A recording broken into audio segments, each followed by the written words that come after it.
Good morning and welcome to the session today on regional waste management. My name is Christine Blanchard. I'm the Manager of Environment and Resource Recovery with Gympie Regional Council, just north of Brisbane. Been coming to the conference now for many years. Always adds value to our everyday life. Our first speaker today is Ash Sandbrooks from the Department of Primary Industries and Regional Development in New South Wales, and he's going to be talking on resource and recycling opportunities in regional New South Wales. Just too good to waste. Just a heads up, we will hold questions until the end of the whole session. So each presenter will present, then we'll get everyone back up on the stage and we'll have a roving mic for anyone. So please welcome Ash.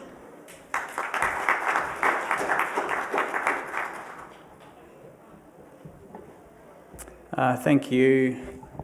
G'day everyone. My name is Ash Sandbrooks. I'm Investment Manager at the Department of Primary Industries and Regional Development. DPIRD is how I'm going to refer to that throughout the session. I just wanted to kick off with a story. Yesterday, I have two little kids, so I had to do pick up. I'm lucky enough to work, live and play here in Coffs Harbour. And the only way out of where I was parked, there was a fellow who was bogged.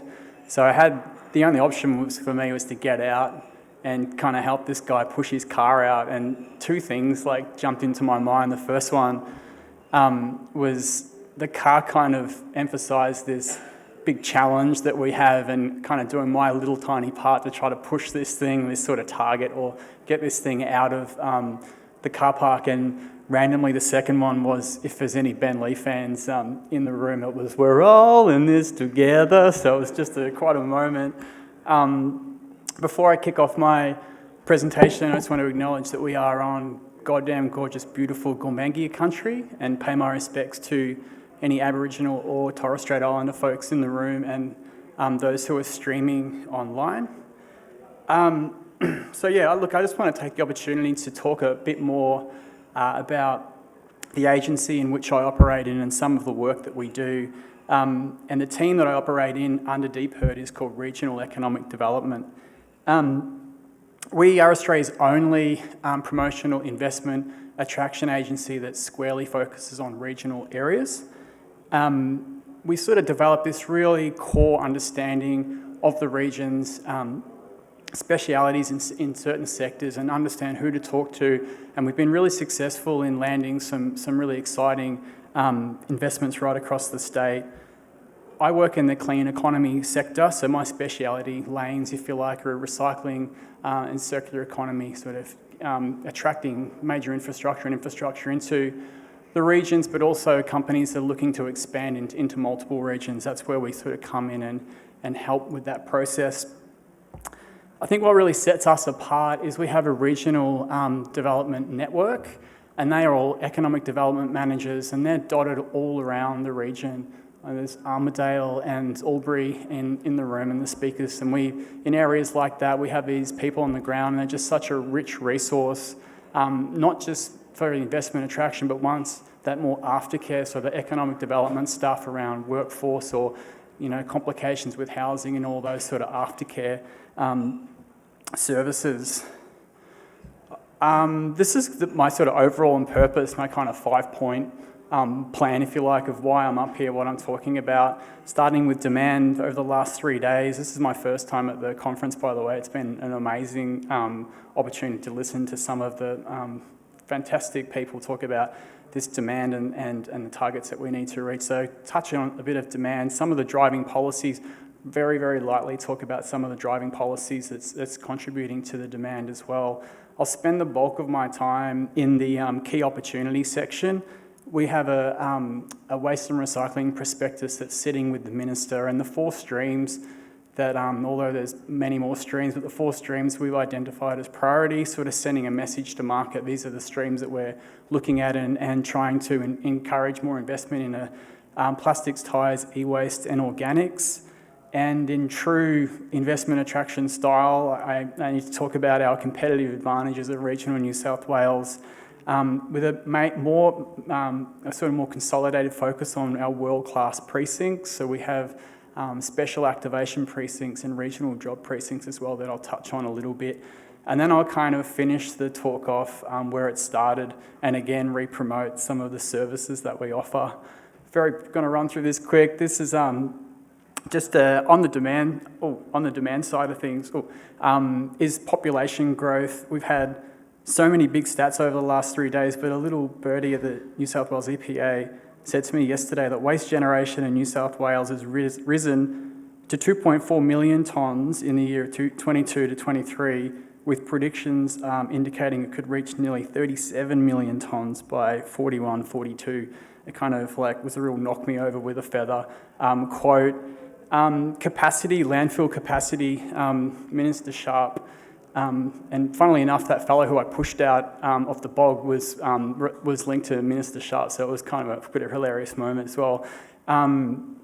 Yesterday announced the New South Wales Waste and Infrastructure Plan, where, as an investment attraction, really looking closely at that. Those sort of initial the first chapters, squarely looking at the landfill capacity rates in Western Sydney. But we're kind of, staying in consultating and staying in touch with that and what falls out and what opportunities relate to regional New South Wales. And the two major, strategies and policies that also support and mitigate some of this demand, as well as our net zero policy and, of course, New South Wales waste and sustainable materials strategy, and kind of getting this bit out of the way. This current current recovery rate at 66%, and reaching those targets by 80% is just this mammoth task. Again, just kind of, I had to throw this one in after I sort of learnt about that astronomical sort of population growth and demand growth. So again, just our complementary policies, just planting them in here, all readily available. Also adding to the Australian Circular Economy Framework. Still many moving parts to this, but the ambitious targets, and I think much of the work that we're all doing, sits under this. Sort of mentioning the demand and policy settings, are sort of looking at some of the natural opportunities that we understand will kind of fall into the regions in which I play and work in. Many more collection opportunities in collection points, resource recovery, and of course treatment and processing. And they sort of include, potential more landfill operations, organic processing, and energy from waste. And just pointing to, I think it's gone up to a $1.5 billion capex of tribe infrastructures proposal at Parkes to implement an energy from waste facility there. That I think last time I checked is to a capacity of 600,000 tonnes of waste per annum. So massive, a massive piece of infrastructure in little old Parkes that I think is around 10,000 population. Ooh. Okay, so this is, I wanted to look at these, focus four streams being tyres, e-waste, organics and plastics. Now you'll notice I put up this capacity deficit number, and the way that I calculated that is taking a look at the current recovery rate of 66%. If we did reach that 80% in 5 years, then this is a deficit rate per annum. So kind of, I know that it's an ambitious target, but it does allow us to have a broad look and have an indicator of where some of the opportunities may sit. There's so many opportunities to talk about, but I wanted to sort of bring to the attention some of the companies that I'm a real fanboy of, and two of them had the opportunity to play a hand in helping them discover where they wanted to put roots into New South Wales. IQ Renew, I think that's 15,000 tonnes per annum, by the way, if Graham or Danny are around, apologies. I think Anne Price had a video of IQ Renew yesterday, which is fantastic. One company is called PolyNew. Now they're in the Central Coast and planning to be operational mid-next year, looking at agriculture and rigid plastics. Fantastic new initiative there. And Psychit Enterprises are a UK company. They were successful with some New South Wales EPA money, and they're setting up in Bathurst, and what they do is they're a soft plastics processor, and they make this fantastic rail sleeper. They've been importing the product, exporting the product into Australia, but now setting up a processing facility. So it's really exciting. I love these sort of dynamic businesses that I get the pleasure to watch and sometimes work with. tyres, I'm been fascinated with tyres. Again, that deficit number is really huge. For me, the drivers and where I'm seeing lots of trends and where I'm spending most of my time is connecting with the Tide Stewardship Australia. Just such a fantastic organisation. I think that they're doing such incredible work on trying to understand markets. And if you're in the session previous to this, the off the road market, so the feedstocks coming from the mining sector is just incredible. It's such a huge undertaking. And to my understanding, there is more collaboration in that space, so much so that they're being educated on the type of thermal or pyrolysis processing that could help some of those solutions.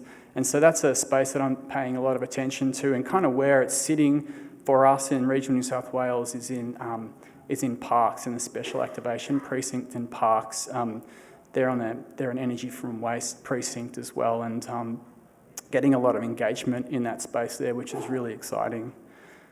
The big kind of monster e-waste, and I'm not going to pretend to know how to sometimes even find where the opportunities are, but what we're doing is we're spending our energy on batteries, PV solar recycling, and really early developments in wind turbine blade recycling. That's the lanes that I'm sitting in. And kind of real driver of that is the Central West Orana renewable energy zone. So we've got 5 renewable energy zones popping up in regional New South Wales, but this is the first one to sort of formally commence, and construction is starting within months. So this project alone is expected to deliver 4.5 gigawatts of new capacity by 2028. So it's just a phenomenal amount of potential future feedstocks that we're really excited about and looking closely at. There's been some wonderful cumulative impact statements that we're shaping and trying to find those opportunities.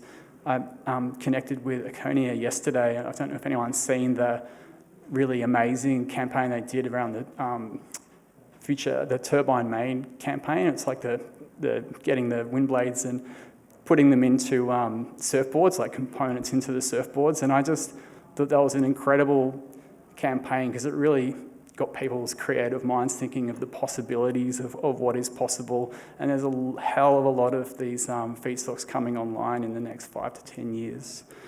Moving to the last one is FOGO, or sort of organics, massive numbers, and probably maybe the most opportunity, low-hanging fruit. I think it's such a big trend that's happening now. Obviously, New South Wales implementing a FOGO mandate. And for us, we know that there's going to be a massive amount of compostable FOGO and compostable organics coming out of Sydney that Sydney won't be able to use. So trying to understand what are the opportunities there for regional New South Wales to get involved. This is a big slide. There's so many competitive advantages. Remember, investment attraction, I'm constantly talking about how wonderful we are. But 2 points here, the $32 billion in regional energy infrastructure projected by 2030. So that's an estimation of private investment into regional New South Wales across those renewable energy zones. So it's just humongous projects with lots of recyclable opportunities. And also that last one there, localised circular economies with government support and investment. So what I'm talking about there is our world-class industrial precincts. We have special activation precincts, so they're government-led initiatives, a mix of commercial and government land. I think around $930 million has been spent in setting these things up. The two that are really, I sort of say, ready for business as Parkes, Special Activation Precinct, and Wagga. And then I've got some other listed on here. Remembering our remit is whole of regional New South Wales, so that's essentially everywhere besides Sydney and Western Sydney. We work with all councils and all industrial parks, but these are sort of just the government, some of the government-led ones. And then right up north from here, Richmond Valley, and then right down into Albury as well, the Nexus Park there.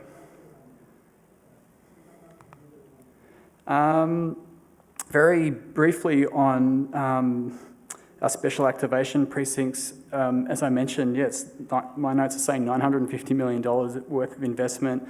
The RGDC, so Regional Growth Development Corporation, are responsible for the management and the promotion of these precincts. So anyone that wants to learn more and core details about those, you can come and talk to me. I can point you in the right direction there. But essentially, why they're fantastic for investment and businesses looking to engage is they have a dedicated planning team, a planning concierge. They've done a number of studies in different sectors and different waste streams. They've got a lot of understanding about offtake markets, proximity to feedstocks, et cetera, and there's a real fantastic mix of government-owned land in there as well. As mentioned, Parks and Wagga, in the sort of the space that I work in the clean economy space, are the two real go-tos. Okay, and finally, our sort of offering service, again, our department, as Deep heard, the team I work in is regional economic development. And it's really a real mixed bag of what we can offer clients. They come in all shapes and sizes. We have a locations and analytics team, and what we offer there is the clients needing to stack up the economics or understanding a bit more detail on a local level about feedstock opportunities. We can offer multiple packs of locations, talk to local government, get temperature checks on social license, all sorts of things. But I guess mainly most of the work that I do on a day-to-day basis is sort of sit right in the middle and coordinate conversations between industry and multi-levels of government. I think I've covered all of it. Oh, and I can't go backwards. That's me. Thank you so much. Appreciate it.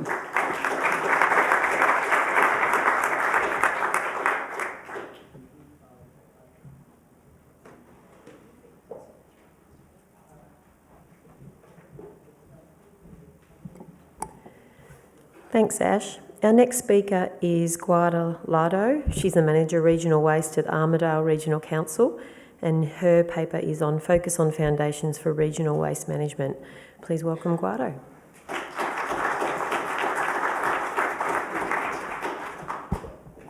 Thanks, Christine. I'm Guada from Armidale Regional Council. Really great to be here in Coffs where it's warm, muggy, and my hair's a bit frizzy, but I really love it. I really love warm weather. So my topic today is focus on foundations for regional waste management. Before I start, I just want to say a shout out to my team back in Armidale online and Darren and Josh, who are with me from council in the crowd. The conference theme this year has been local action, global impact, and I really love what Kate said. She said, big change doesn't start in the capital, it starts in the corner. And, you know, we all said it yesterday with Costa, the revolution will be local. So this is why I think it's important to focus on our own backyards. So this is our backyard, not mine personally, but this is Armidale. It's a beautiful time of year, it's autumn. There's four distinct seasons, much cooler climate. Some of you may know my journey. I've moved from Sydney to Armidale for a tree change. And, you know, it's last year I shamelessly plugged Armidale. But yes, there's only 2 traffic lights in the CBD and you're 5 minutes to everything. But each region is unique, and I want to share some of this so that we can look at some of the ways we can capitalise on the uniqueness of our region. Armidale is just up the hill from Coffs. It's part of the Northern Inland Regional Waste Group, halfway between Brisbane and Sydney. So today I want to talk about challenges that many regional councils will relate to, and also how councils could leverage their unique strengths. So at Armidale Council, we're not a big regional council. Tamworth down the road is about double in population. We're not so small as well. I know the Central Desert Regional Council, for those of you who attended that presentation, they have 282,000 kilometres of land for only 4,200 people. So we're not too big, we're not so small. That has its own challenges as well. We have, like most regional councils, low population density, low, in our area, low socioeconomic status. We have 20% of the population in aid work or volunteer work. We've got a young population. The median age is 34, so I'm on the older side of the population.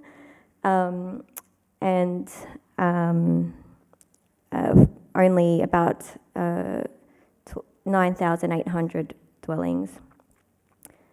So across regional councils, there's a huge diversity of, these challenges in different extremes. So in my opinion, some of these common challenges is we all have a low income base and ability to pay for services, large service areas, large road network to manage large distances to sites and services, high community expectations. Council is the go-to for everything, and councils feel the service gaps. In Armidale, when the local cinema was changing ownership, the community wanted council to step in and save the cinema, for example. So a common saying we say in our council is, this place is held together by sticky tape. So that's how we feel at times. And so looking at the problem across regional councils, this is some data that's publicly available from your council, the Your Council website. But as you can see, the larger spend is in roads, bridges and footpaths. And for those rural councils, all of those numbers in red, other services, and then governance and administration. So Armidale is classed as a regional council. On average, our highest spend is community services, education and environment, including waste, and that's the spend per resident. Again, these are average figures, so each council is different. So actually in council we have a pretty low spend, 6% on governance and administration compared to 16%. Also for environment, we're only spending 10%, that's pretty close to the average. Other services, we spend a huge 34%, and some of that may be, we have an airport in our council, and some councils have those additional expenses.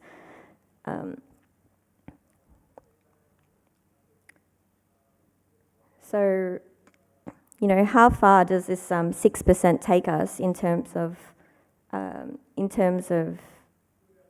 waste services and environment? So, in council, we have this is our 3-stream service. We actually have 4 streams, and we have drop-off services as well as curbside services, which we provide to 92% of the population. But we have targets. We all have targets. We've got FOGO mandates, circular economy, education campaigns, and it's a little bit overwhelming to think, how are we going to do this? Meanwhile, our residents are asking, we don't get anything for our rates. What do we get for our rates?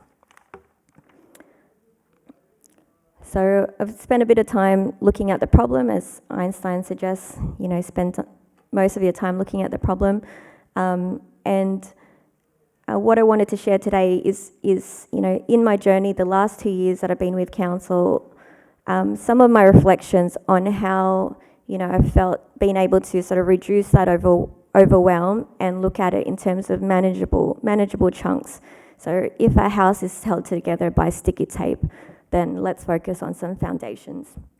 So I'll go through these things today.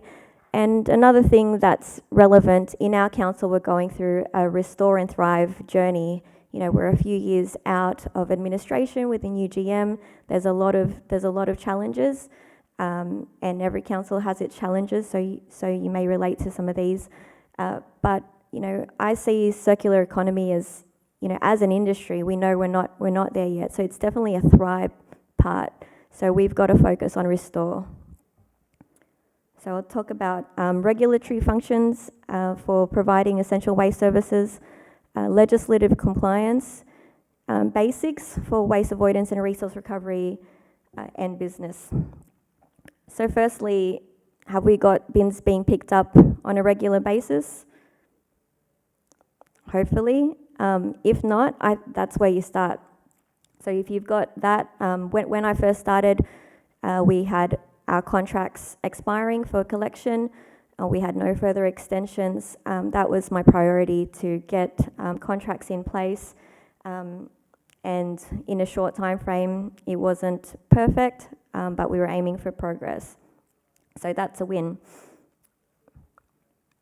And we provide weekly crate recycling, and we've had FOGO in place for a number of years now, 12 years, and we have a red bin service. So we've been carried by some of the positive things that have happened in the past, but it's now time to take it forward. We also provide, as many of regional councils do, a lot of waste infrastructure. We have 2 licensed landfills, a number of rural waste transfer stations, 2 CRCs, on-site FOGO processing, which we do in-house. We have an on-site MRF, which is operator-run, and we do mulch and concrete resource recovery. We have a second-hand shop, and we have a drop-off service for bulky waste. And coming from Sydney, when I first arrived, I thought, wow, look at all that infrastructure. This is the envy of Sydney councils, to have infrastructure in our own backyard. Yet we don't quite have the funds to maintain our assets and to maximise them. This is an indication of what our residents pay in terms of rates. Just to give you, some comparison based on where you might be. But I think regardless of the budget that you have in your council, we have a regulatory function to provide essential waste services to the community. This is an issue for public health and environmental health, and this is really basics of waste management. For New South Wales councils, we have full cost recovery in the Local Government Act. So the service, we must spend the waste budget on the purpose that it's collected for. So if you've got, you're having issues with basic waste services, then where is the income? Do we need to increase rates and charges to cover the services? Because you can, and maybe you do need to. Another aspect is legislative compliance. When you're running all these facilities, you've got environmental protection licenses, conditions of approval, and a lot of, there's a lot of things that you're responsible for. So one of our landfills is, I think, fairly new landfill, and so it's a state significant development. The other landfill, we accept asbestos, and there's, we know that there's a whole heap of regulation under all of these activities, including supplying compost and mulch. So are you doing those correctly? If not, then, do you need to supply mulch, or do you need to put things in place so that you're doing it under the appropriate regulations? So there's, I think, 2 motivators for changing things. It's either you're moving towards a goal.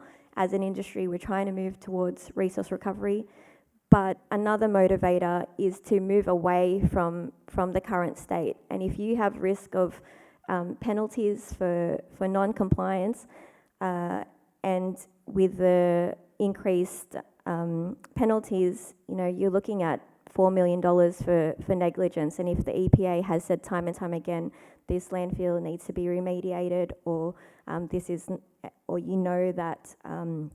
you're falling short in some aspects of environmental monitoring, then that's not a risk that you want to have on your head. So again, as I said, if you need to recover costs for doing things, these are basic things that we're responsible for. The next point is waste and resource recovery basics. So I'll talk about some of these things as examples, and remembering, the waste hierarchy. We've got the principles of the waste hierarchy there that can support some of our activities. Polluter pays is a principle of ecologically sustainable waste management. So in our council, we have a user pays waste disposal system for bulky waste and no curbside collection, although that's a constant request from the community. Why don't we do this? Everyone else has this. Not everyone else has this, and my response is, in Sydney, waste is transported on the train to Woodlawn, and the councils don't own facilities. We have these facilities. We've already invested in the infrastructure, so let's leverage those. Waste audits, these are expensive to do, but you don't have to do it. If you can do the traditional composition audit, or you can get a grant under the FOGO grants to do it, great. We are working with some councils in our area to have physical audits and leveraging that economy of scale. Reuse shops are common in regional areas.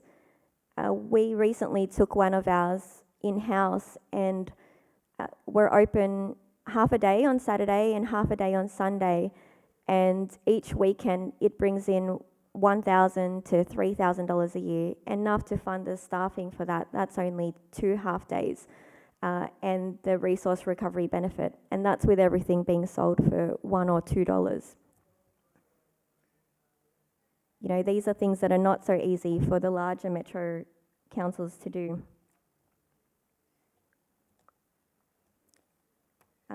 And I'll talk also about some of these other things as I go on. But basically, let's walk before we run.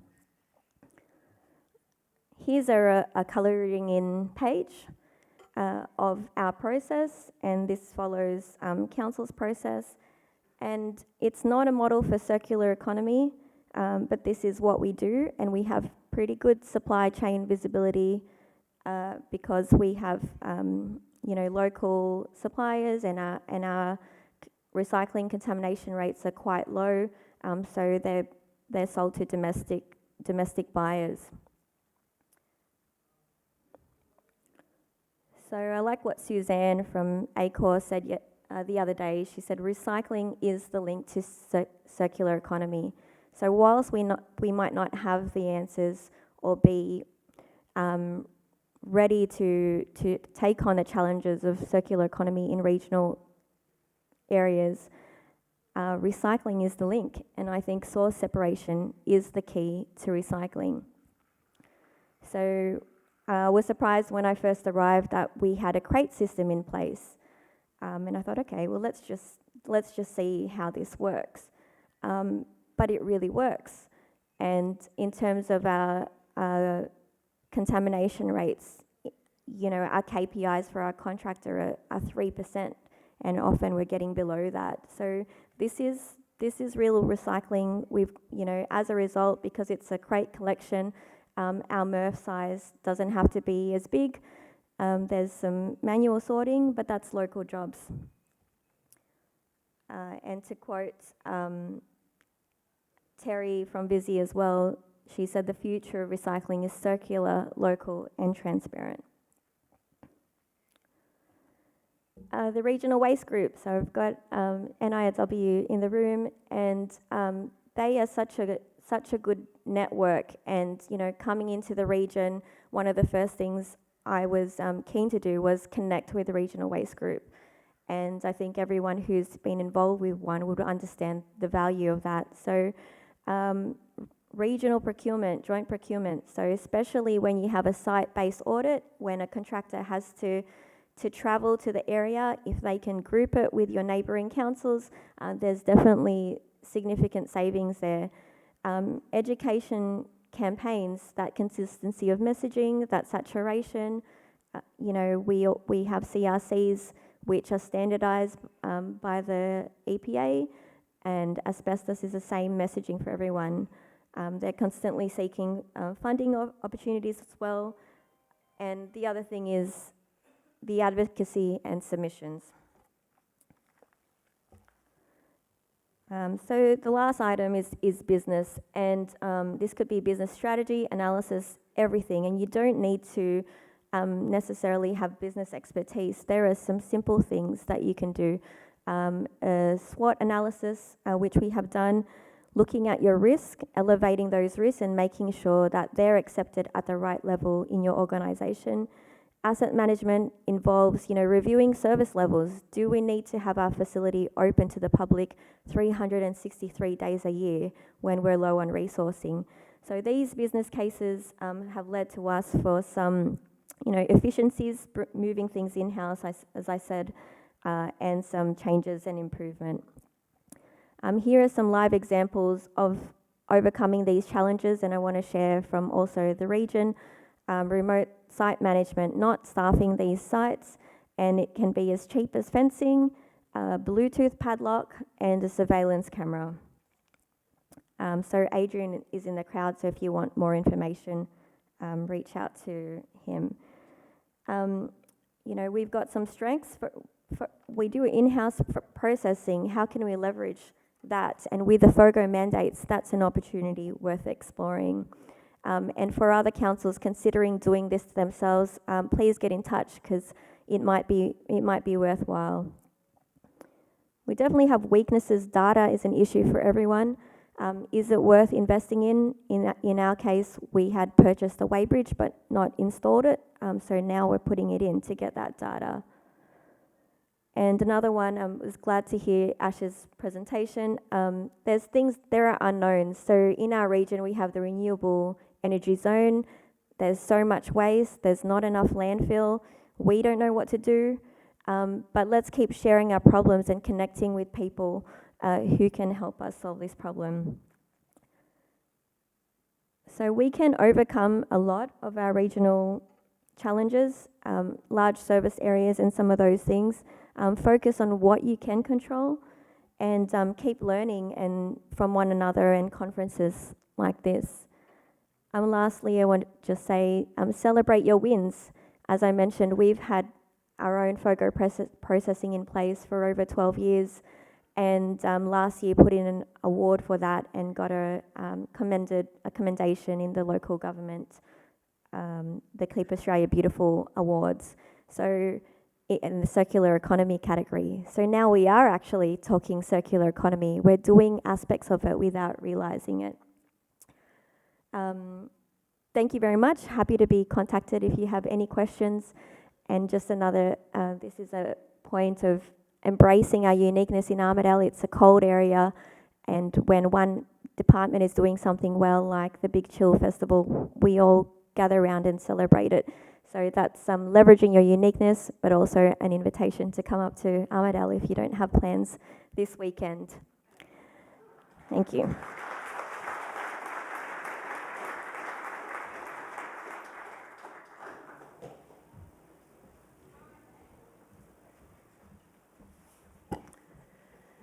Thanks, Guada. Always good to get an ad in when you can. Our next speaker is Rebecca Randall. She's the Resource Recovery Project Lead at Albury City Council, and she's going to be talking on journey of a C&D material recovery facility for regional New South Wales. Please welcome Rebecca.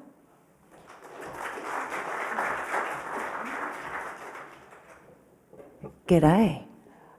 Some of you might have thought you met me last night, but that wasn't me. That was actually Patricia.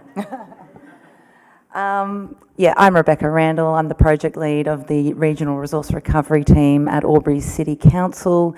We are based on the New South Wales and Victoria border in the beautiful Murray River region. And our council actually accepts and processes waste from 6 councils, and 40% of those are on the Victorian side. We process about 200,000 tonnes annually. And I'm going to share with you our journey of building our construction and demolition recovery facility and that becoming operational. The brainchild of this project is in the room, not here on the stage, Andrea Baldwin, and I think our manager of operations at the waste management facility, Rowan, is here also.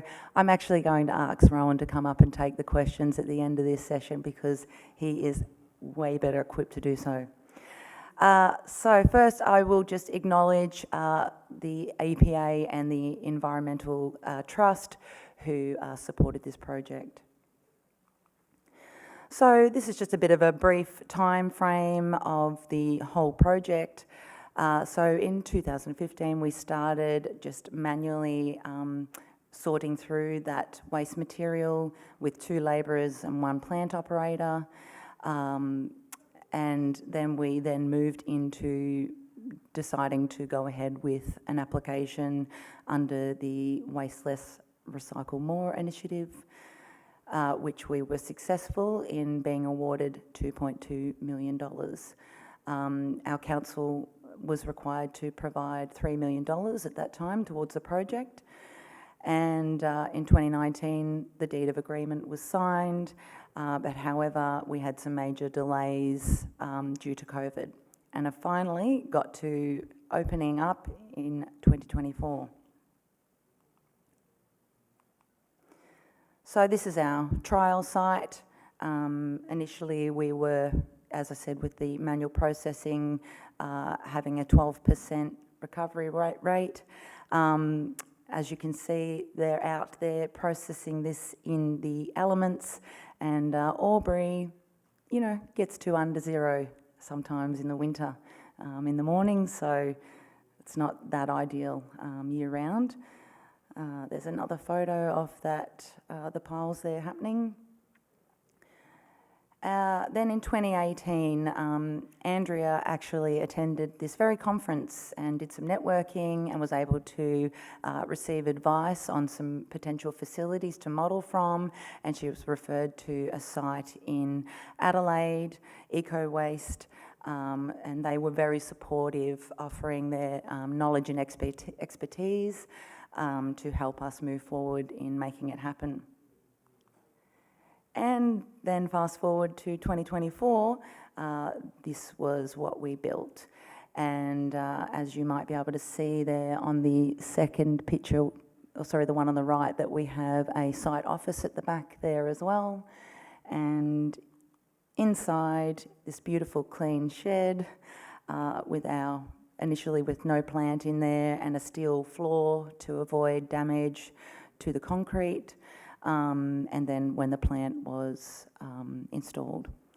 So then in 2024 we had our official opening. We invited the EPA, of course, and local government, but we also had our clients, waste transporters, who were very much involved in the whole process and felt included. So we have a bit of a time-lapse video here. So for 3 minutes, strap yourself in and enjoy.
And now, oh. And we also just have a brief operational video to show you as well.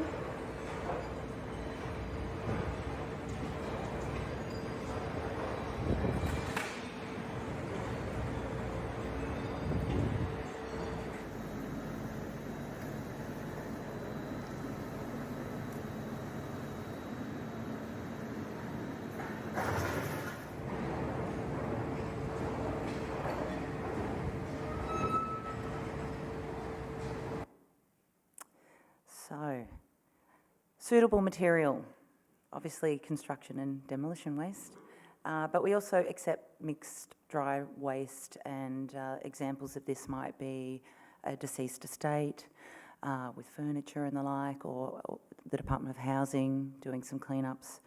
As long as it's dry, I believe, it's good to go. So there's a list of our accepted material. And so becoming operational is very important, that we had a strong communication with all the stakeholders. So we had presentations and meetings with them. We sent out regular correspondence and updates through newsletters, and we provided them with a demonstration. So they felt very included and a part of the process.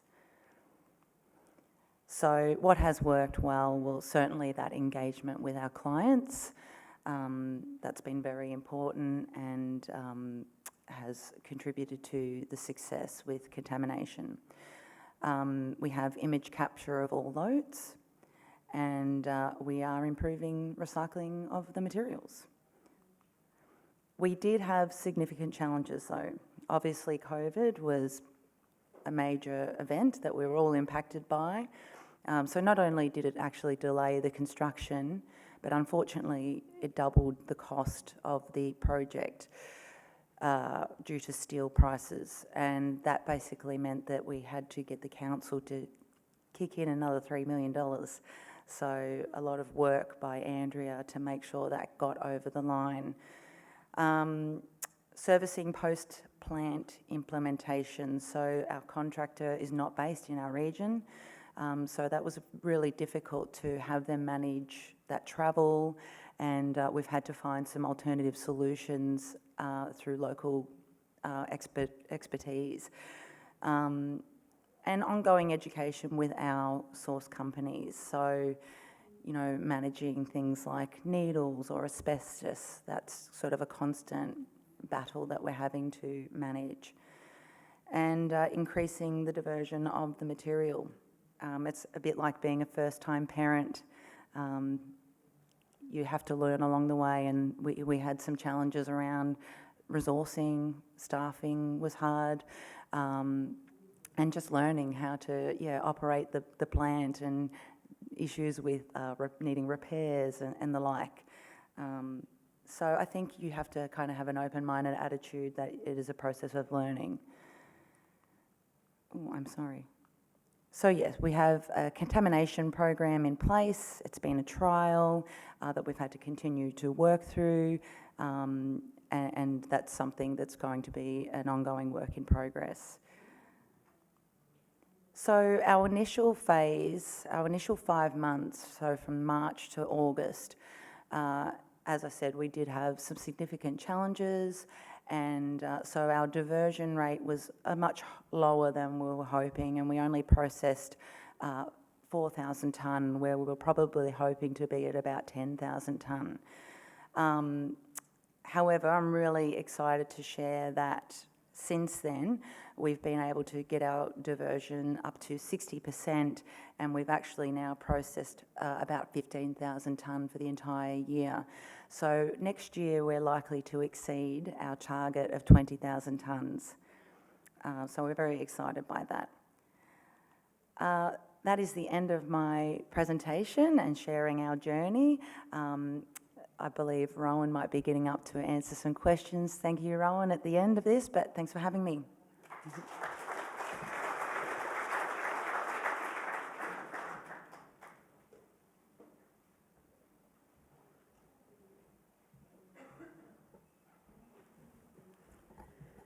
Thanks, Rebecca. I think we're running a little bit ahead of time, so we should have plenty of time for questions at the end. Our last speaker this morning is Deepika Mathur. She's a Senior Research Fellow with Charles Darwin University, and her presentation is Including Local in Disaster Waste Pre-Planning, Lessons from Remote Communities. So please welcome Deepika.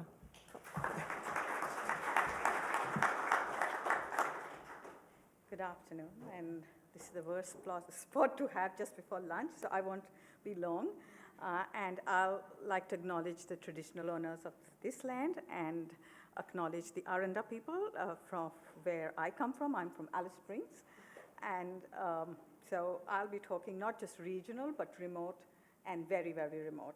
And this particular research was funded by the NT government under their NT-RRP scheme. And it was done by 3 researchers. I'm just presenting on the behalf of all of them. Okay. So these are the kind of images we see when there is a natural hazard-related disaster. And after this, we see even worse images of household goods strewn on the pavement. If it's a cyclone, then you see roof sheets and so on. And it's pretty traumatic, of course, for the people who are there. And most of the efforts of emergency management service people is people and property. And so waste really comes down way below in their priority list. But the reason why it's so important is that till we don't remove that waste after disasters, we can't really access those properties. We can't, there are diseases that are related to waterborne diseases that are related to waterlogged areas, and also people who need to make insurance claims for their homes can't do it because they can't access, and rescue crews can't get in.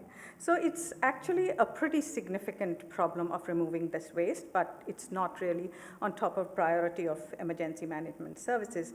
And now it's even worse because we are seeing these disasters on a continually regular basis, and with each the cost is going up of recovery and reconstruction. So I'm talking to all municipal governments, so I'm sure that they know that the waste volumes that we see from disasters is actually almost 5 to 15% of the annual waste that the councils plan for.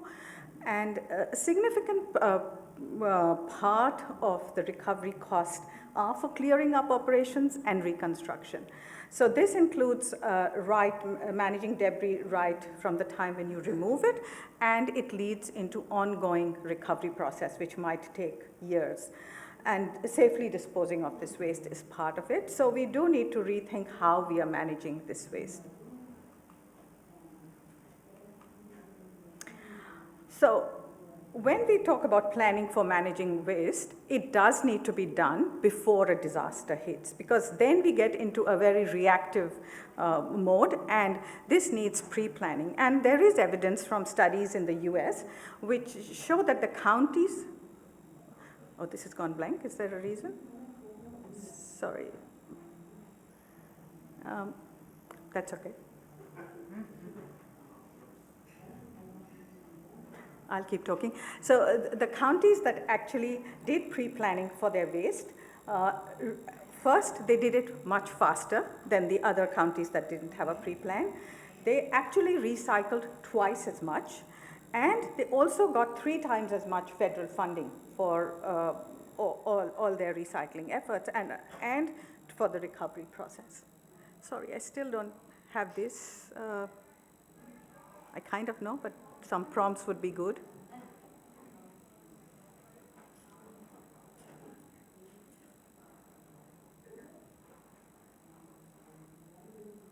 Maybe I just go on. So if I miss something, it's not important. It's only what I remember. Okay. Now, the problem often we find is of situating the governance of this system. And because waste management in business as usual or non-disaster time is under the jurisdiction of local governments. And during a disaster, it is the state level and the federal level organizations that take over. And this creates a bit of a tension between the roles and responsibilities of all that who are responding and all those who are involved.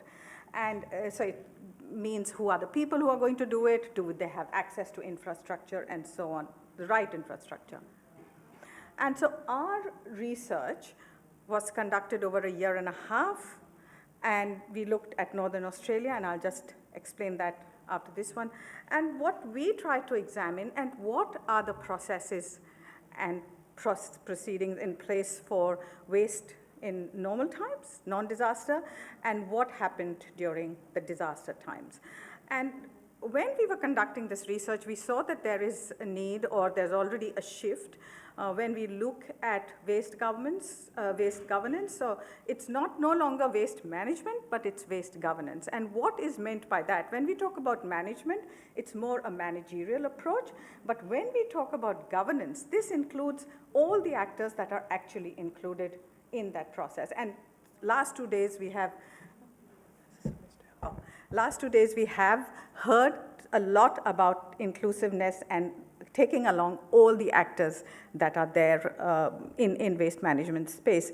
So this so using governance just establishes that we look at the other actors, we look at the other networks that are present. So this has shifted the emphasis just from the state and federal government to include the other actors, and this is just an illustration, a small one, that we do have the residents, the volunteers who are involved in disasters, the aid agencies, recyclers.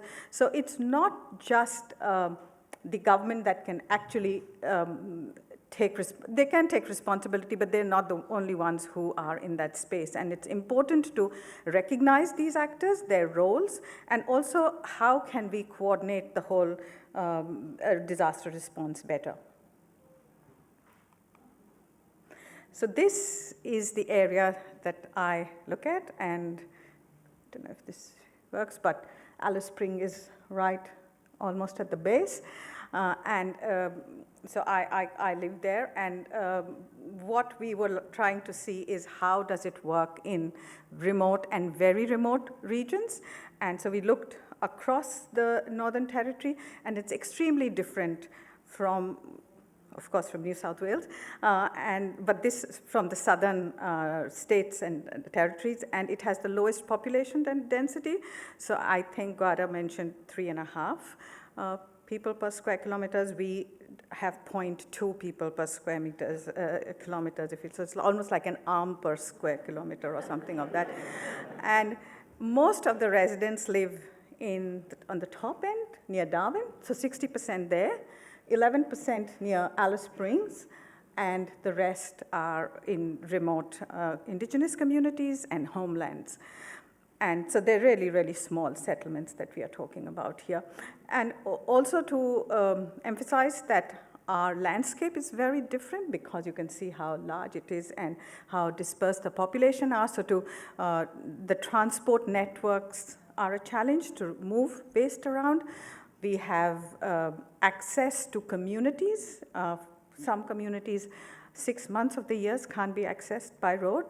They can only be accessed through barge or through small aircraft. So there's very high staff turnover, so retaining staff is an issue. And so it's just compounded, so the geography and demography of this place. And we also have a very different population makeup. So while indigenous populations make up about 3.2% across Australia, it's 26% of the population in Northern Territory.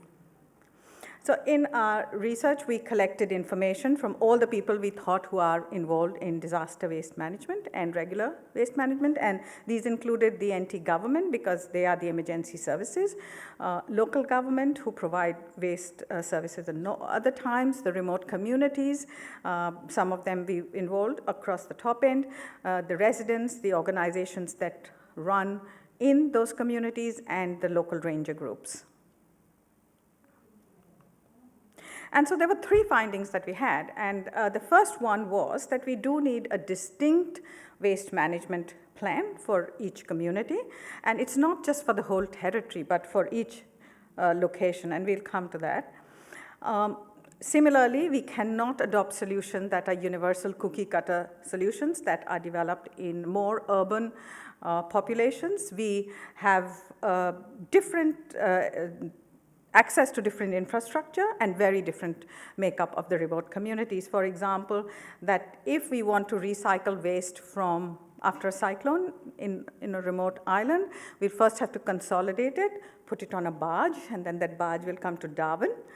And in Darwin, if it can be recycled, good, but otherwise it will be put on a freight train or a truck and moved all the way to Adelaide or to New South Wales or Victoria, wherever that material can go for further processing. And so we do have to develop solutions that are more local, more specific, and more respond to the conditions of that place. This will give you a bit more idea of the kind of topography that we have. We have the coast, we have the big rivers in the middle, and then we have the desert in the center. And these are the kind of roads. You don't see people for miles and miles and miles.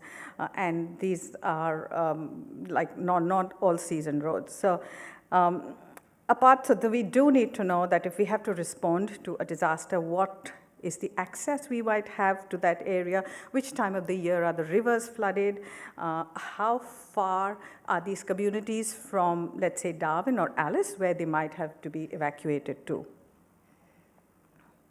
And the third thing is that we do have to look at solutions that respond to cultural sensitivities. So you can't just move people from one community and put them next to another one. They might not, it might not be culturally appropriate, or if you move them to Darwin, then how are you going to clean their houses? You're not, there are restrictions on cleaning up the houses or touching objects that are in these houses. So you have to do it in a very careful way. So how do we, so when these disaster waste management plans are designed, we have to incorporate all these differences. And where do we put this waste? Because that land is Indigenous owned, and I'll come to that in a bit later. Now, the second point is, as is the conference theme, that we do have to find that in each waste management plan, we do include the local stakeholders, which is not happening at the moment. And each disaster is local, you know, it's impacting the local people, it's in a particular area, a particular type of, whether it's cyclones will be more prevalent in the top end, we have bushfires in the interiors, so the people who are in that region are the best placed to understand the diversity of the hazards and how they can be best responded to. And of course, I mean, New South Wales government, I think, as far as I know, they are one of the only jurisdictions which have the local government included in their disaster waste management plan, and South Australia to some extent.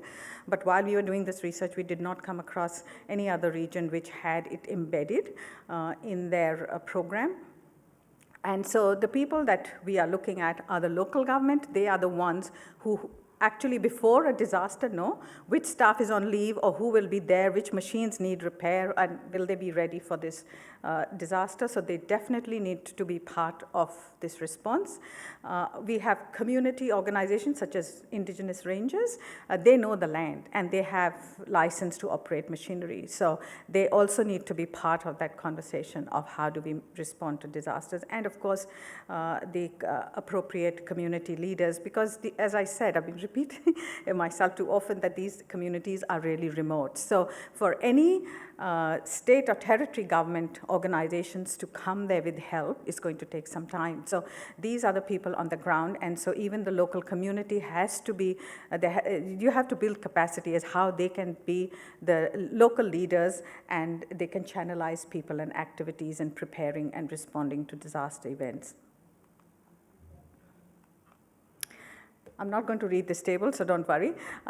What I'm just saying that each disaster creates different types of waste streams, and how do we plan for that? I mean, this is already a lot of study has been done on that what are the hazardous, non-hazardous wastes that arise from each event, and what we kind of think that this comes from homes, and if there are shops and organizations. What we do not look in this situation is the waste that comes from evacuation center. And every person that we talked to talked about the huge waste that comes out of evacuation centers, because people are living their lives in those difficult circumstances. So there is food wastage, there are hundreds and hundreds of bottles of water, there are nappies and 2-minute noodles, cups, and it's just humongous waste.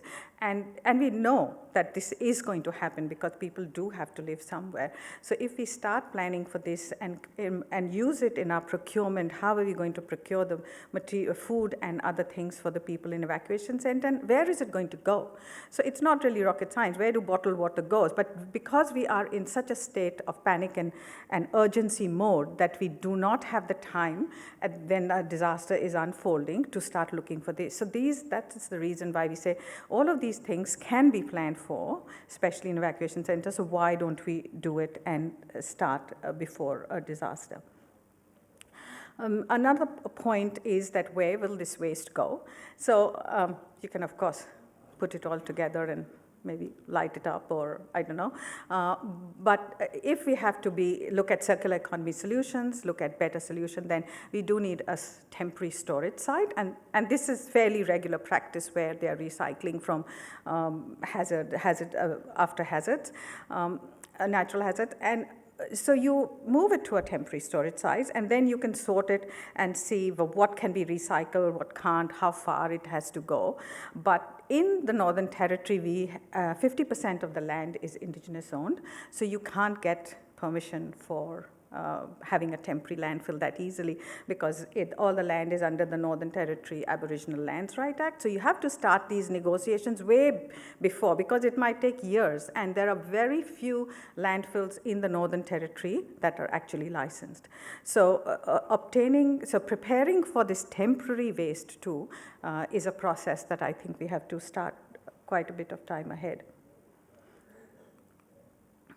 And this is the last and third point, that if we have a disaster waste management plan, it needs to be accessible to people, and it has to be linked to other plans. And the first plan that we talk about is the local emergency plan, because there are 46 local emergency plans for these communities in the Northern Territory.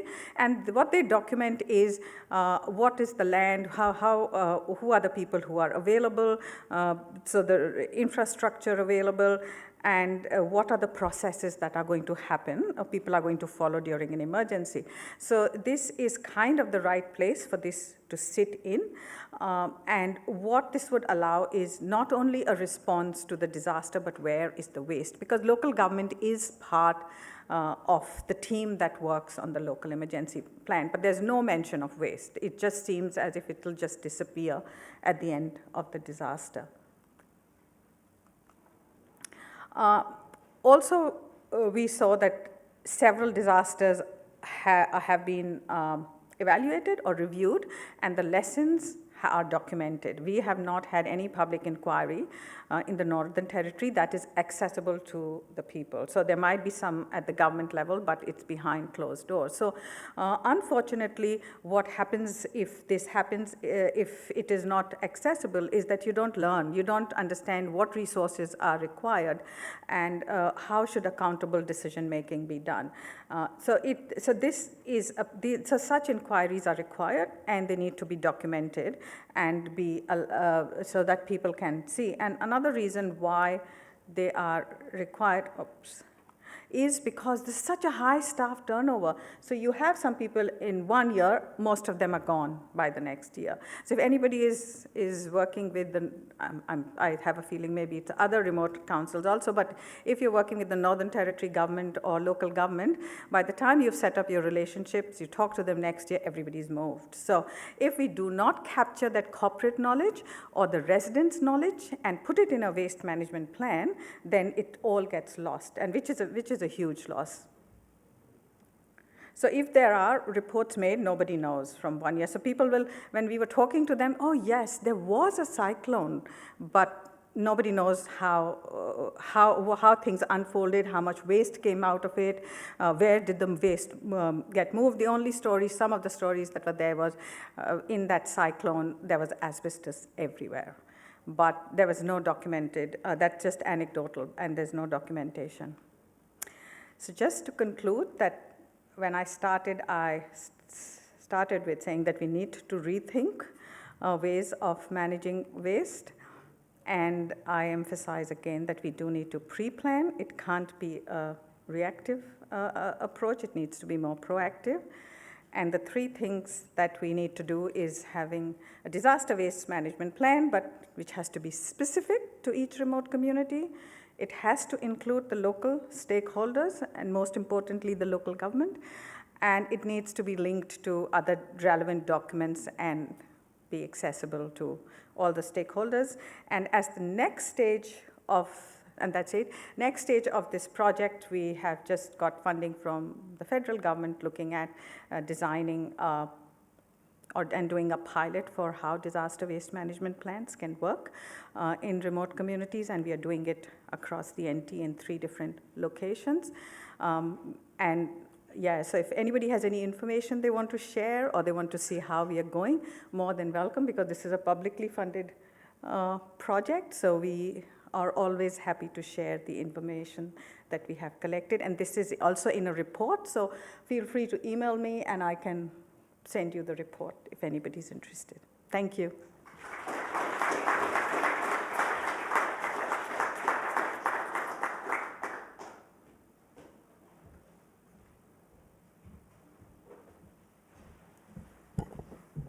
Thanks, Deepika. I thought we had challenges in Gympie. You win.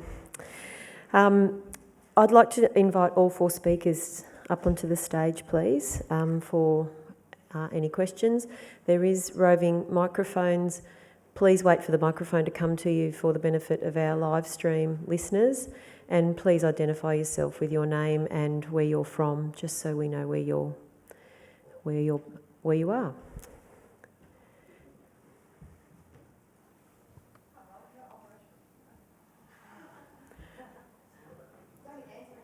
We're having a little fight here on Albury on who's going to...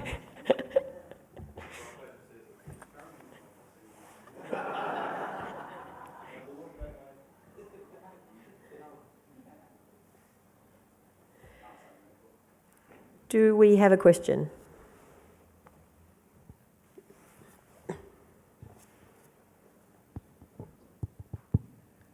How you going? Michael Palandri from New South Wales EPA. Well, firstly, thanks to all the speakers for your fantastic talks. My question's probably for you, Ash, just around sort of data, waste data, and whether you, in the work that you do, you sort of talk a bit about feedstocks and things like that, and opportunities with those particular waste types. You know, what are some of the challenges you have in that space? You know, is it sort of data gaps, or perhaps, you know, some of the access to it, or even the timeliness? So yeah, get your thoughts on that. Thanks.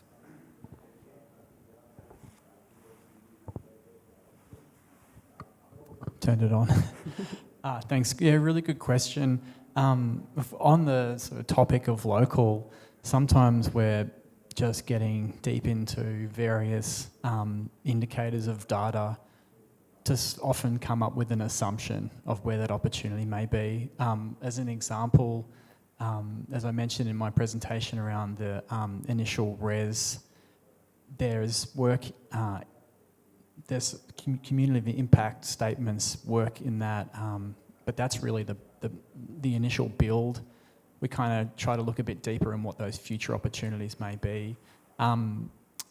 We've put together a waste and prospectus, waste and recycling prospectus, and for that, you know, we've had consultants help with some of the metrics and some of the analytics. Also, like working with the New South Wales EPA, with the New South Wales Waste Infrastructure Plan, we've had really good relationships there with Lachlan and the team there, and there's been fantastic work of like waste analysis flows that we're always going, please can we have a look at those nice and early, and it's always really transparent. So to answer the questions, often we kind of scramble to pull it all together. And then when it's really nice, there's some really fantastic data that we can just plug into the work that we're doing.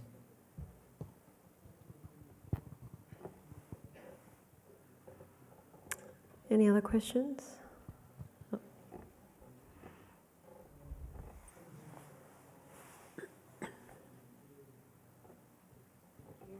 Hi, I'm Helen Plummer from Lake Mac Council. One of the sessions yesterday we heard about some issues around securing approvals for recycling facilities, material facilities based on the definition of waste and the impact of that on gaining EPA licences. I'm just curious, Ash, from your perspective, whether there's any role that regional development can play in facilitating discussions with the EPA around these definitions and supporting us to get better traction in this sense so that we can not just deal with the waste but also generate the economic activity and the production benefits from having these facilities up and running. Yep, awesome. Yeah, in my preso, I think I said most of the work that I do is sort of sitting in the middle and being almost a coordinator or communicator between like multiple parties. So yeah, the answer is yes, can help depending on what type of issue or challenge, and the one you've just explained where we're in a wonderful position where we can go, okay, let's talk about that. We'll get a full understanding whether it's me or someone in the team that's more specialised in that particular issue. And just have like a really good relationship with, say, if it's the New South Wales EPA or whoever the agency is, to then coordinate whether it turns into a meeting or get some of those responses or even have an indicator of what's coming down the pipeline. So, yeah, keen to, exchange contacts and see what we can do to help there. Hope that answered your question.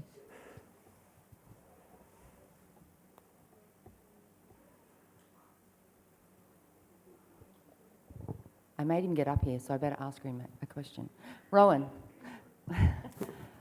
just in relation to the C&D MRF, I know when we first opened that up 12 months ago, and we were doing good engagement with our transporters and waste transporters coming through. But as they got to the weighbridge, we'd often say, right, now you need to go up to the new C&D MRF, and they'd end up taking off to a different direction. Do you want to just explain what happened there and how that sort of was resolved over time and what you might have done? It's more to do with time management. They don't want to wait in line, so they were just making up their own decisions. So now we're actually trying to track the trucks and making sure that they were using data with the help of Mandalay to try and actually track the trucks so they're put in for a destination, and then we actually are having that checked, and we run a running sheet as well to make sure that they're actually turning up where they're supposed to be. So we reconcile that at the end of the day, and then we make adjustments in any transactions from there. Any other questions? While the mic heads down the back, I'll ask one of Guarda. One of the challenges we've got in regional councils is obviously the willing or the want of the community to have a waste facility convenient to them, not too close to them, and free. But then the budgetary issues of councils having, for example, I could save $500,000 a year by closing down 3 facilities, but there's no political will to do, or limited political will. You put up a slide that showed sites that have obviously a remote access. What's been your experience in the community acceptance of that, the cost of that compared to a manned facility and any illegal dumping? So that site is from Guarda Shire Council, but we also have one remote site at Ebor, and we've got data from that from Mandalay as well. And when that site was converted, the benefit of that was it sort of weeded out residents from sort of the border on other councils. Yeah. And we found that overall the waste that we were collecting from that site didn't really increase. It may have increased per resident, but overall, because it wasn't receiving waste from others, it's largely stayed the same. So that's not manned. Residents have access to that. We have to look at some equity issues because they pay a rural waste transfer station and they have free disposal, whereas at our other sites where we haven't converted them, they still get charged a fee. So we have to look at that. But overall, that 7-day access is really positive. I talked about user pays. When you've got some systems in place, like, you know, further down the track, if it's worthwhile for councils, we could use the system that we've got with Mandalay to charge customers per use. But overall, we're really happy with that, how that site's going. You don't promote it too much because we don't want the other residents in the other communities to be like, well, why don't we have that? Yeah, cool. Thank you. Interesting. Down the back somewhere. Hi there, James from Talus Consultants. Mine's for Deepika. I just wanted kind of, obviously, we've done a bit of disaster waste planning in New South Wales particularly, and it's obviously becoming more and more understanding that it's a bit of a necessity, but kind of, it's not really, you know, legislated. How on earth do you like afford the time and resources to be able to do that kind of planning when you have these regional remote communities that, as we know, are, you know, really struggling with kind of resources and financing that sort of stuff?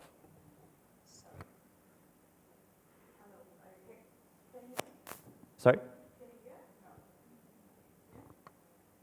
So is your question, how do we plan for it? Is that kind of? No. More so, how do we convince that, you know, it's necessary to do these kind of things when, you know, it feels like a more nice to have rather than a necessity, even though we kind of understand that, you know, planning beforehand is ideal.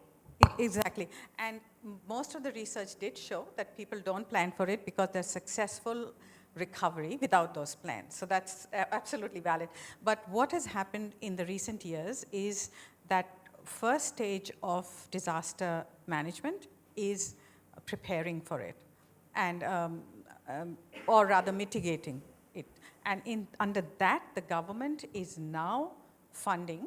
They want more data. How do we find out what's going to happen and how we're going to manage the disaster? And this is part of finding that information. And there is a lot of research done across the world, because we have different disasters, and Japan and in US are leading in this, is that what you need to do is look at the possible disasters, the possible waste, and then we come to what are the volumes of waste that might happen. And this is quite complicated because it could be different categories of cyclones.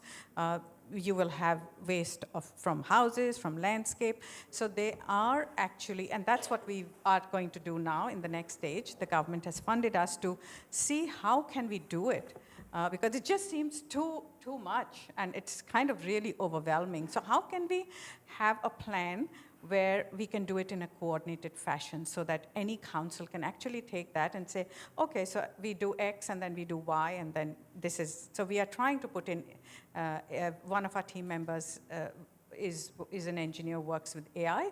So can we have predictive models in which we can feed in the kind of houses we have in that region, and have an overlay of the vegetation, and then try and model how at different scenarios what the waste would be, because that is the first step. Because till we don't have the waste volumes, we can't have a temporary site. So what is the size of that site? Nobody knows. So we have to go backward. So yes, it is a tricky process, and I guess that's why the government is interested in seeing, can we start that process? And really, they have been working without it, and it's millions and millions of dollars. And it's actually the insurance companies that are pushing for this reform, because they are saying that if you put in $1 before the disaster is equal to actually hundreds of dollars that you actually have to put in after the disaster. So yes, we are just starting this, and hopefully by next couple of conferences, I might have some answers. Do we have any other questions?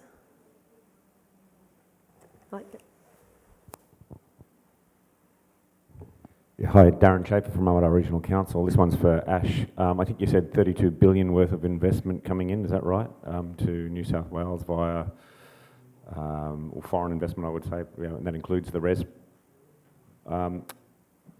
We heard in our last session that, in recycling tyres, that there was a drive, if you like, to be able to regulate that by to fix that you would put some kind of impost on the importer. Is something like that happening with all of the solar panels that are all in your prospectus that you've prepared? Are we considering waste in that regard? Yeah, some of the like tyres, especially like in this morning's session around off the road tyres, so the big mining feedstock tyres. Yeah, there is, as I explained this morning, there's no mandate, or legislation to sort of force that, that should be a recyclable product. Unfortunately, the same goes for solar PV. And I feel like we haven't, it's sort of this is my first time at the Waste Conference, and what I'm learning, unfortunately, is kind of we take action when we get to that really critical point.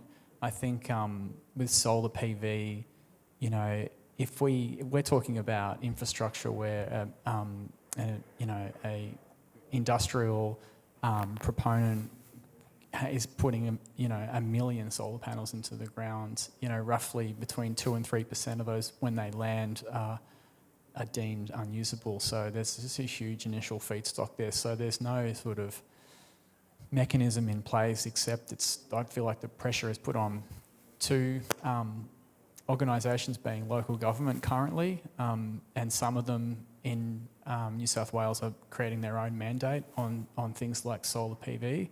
So no, you can't put them into landfill. And our LGA Victoria have a statewide mandate, which is fantastic. And the pressure also and the opportunity, and this is the kind of space that I play in, is that the private sector's having to sort of pick up the weight there, but at the same time, make some economic outcome from it. One story I like, working with a client who's a PV recycler, and the easy part of this for them, when we've sort of helped, but it's really obvious. It is a region like Dubbo. We want to go to Dubbo. We know that there's just an astronomical amount of feedstocks that will suit our business and our business plan. Their major challenge, though, is I think around 70% of the recyclable material is like the glass sand that comes out of the solar panel, solar PV recycling process. So their big challenge is, what are we going to do with that 70%? And so you've got, yes, the feedstocks are there, but what's the offtake opportunity? And so we coordinated some meetings there with the local government, who are really proactive in this space. It suits their master plan and their vision. They want to have these types of businesses coming to their region, creating jobs, and also doing something really fantastic. So we were able to sort of coordinate a conversation there. All the specs were checked, and there's an opportunity to take that glass sand. So it's a private sector-led collaboration with local government to have a look at some of these waste streams that are going to cause big problems, while at the same time creating some economic development and jobs in the region. It's like, it hasn't happened yet, but it's looking really, really good. It's just a kind of cool way that I've seen just take a small percentage of some of that waste.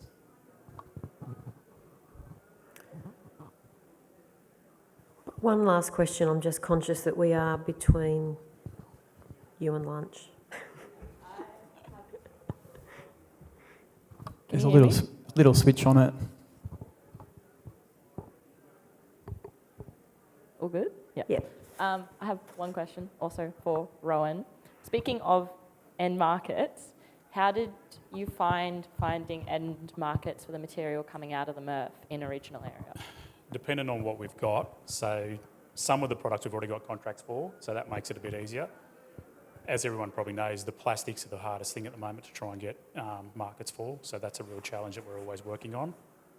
We've got to work further on that. We've sort of got the operation side of it under control and trying to make sure that we're making it efficient. We need to now make sure that we've got all those in place, but some things are already there, other things are a bit more challenging every day. So. Thanks. Just conscious now it is 1 o'clock. Would you like to do one final thank you to our speakers and enjoy the rest of the conference?